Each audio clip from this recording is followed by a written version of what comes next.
Numbers 23, New American Standard Version. Then Balaam said to Balak, "Build 7 altars for me here, and prepare 7 bulls and 7 rams for me here."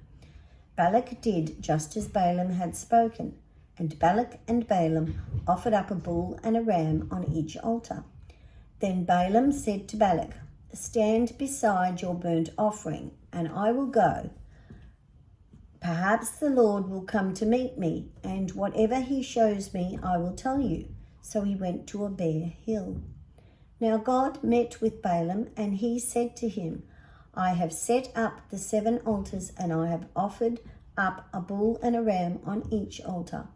Then the Lord put a word in Balaam's mouth and said, "Return to Balak, and this is what you shall speak." So he returned to him, and behold, he was standing beside his burnt offering, he and all the leaders of Moab.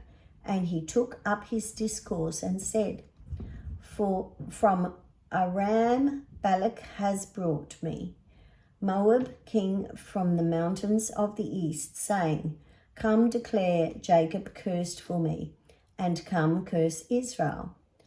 How am I to put a curse on him upon whom God has not put a curse? And how am I to curse him whom the Lord has not cursed?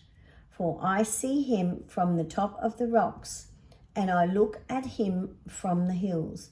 Behold, a people that lives in isolation, and does not consider itself to be among the nations.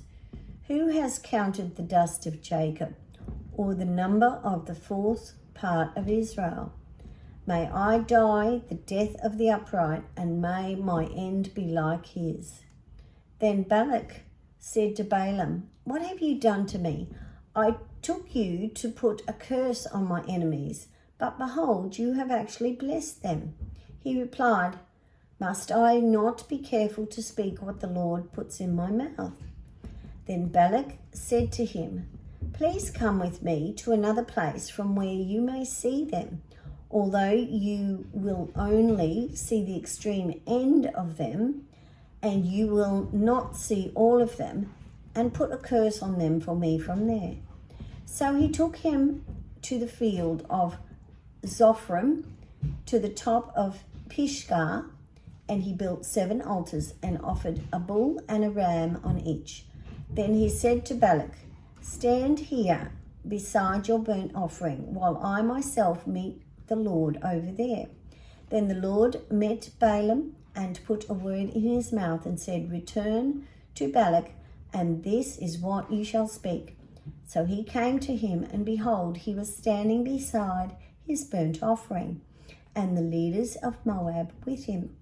And Balak said to him, What has the Lord spoken? Then he took up his discourse with him. Arise, Balak, and hear. Listen to me, son of Zippor. God is not a man that he would lie, nor a son of man that he would change his mind. Has he said, and will he not do it? Or has he spoken, and will he not make it good? Behold, I have received a command to bless.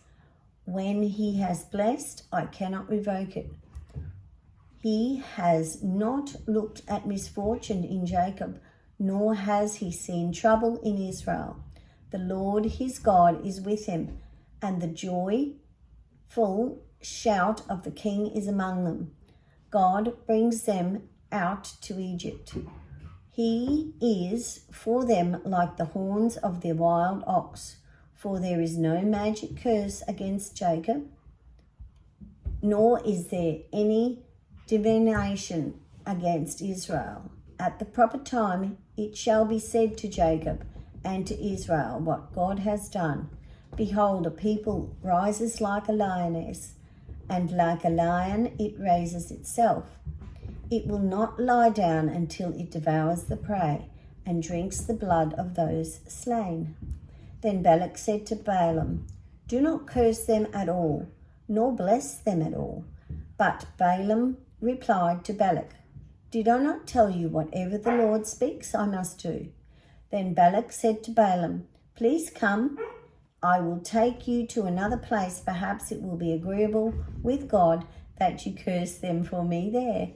So Balak took Balaam to the top of Peor, which overlooks the desert. And Balaam said to Balak, "Build 7 altars for me here and prepare 7 bulls and 7 rams for me here."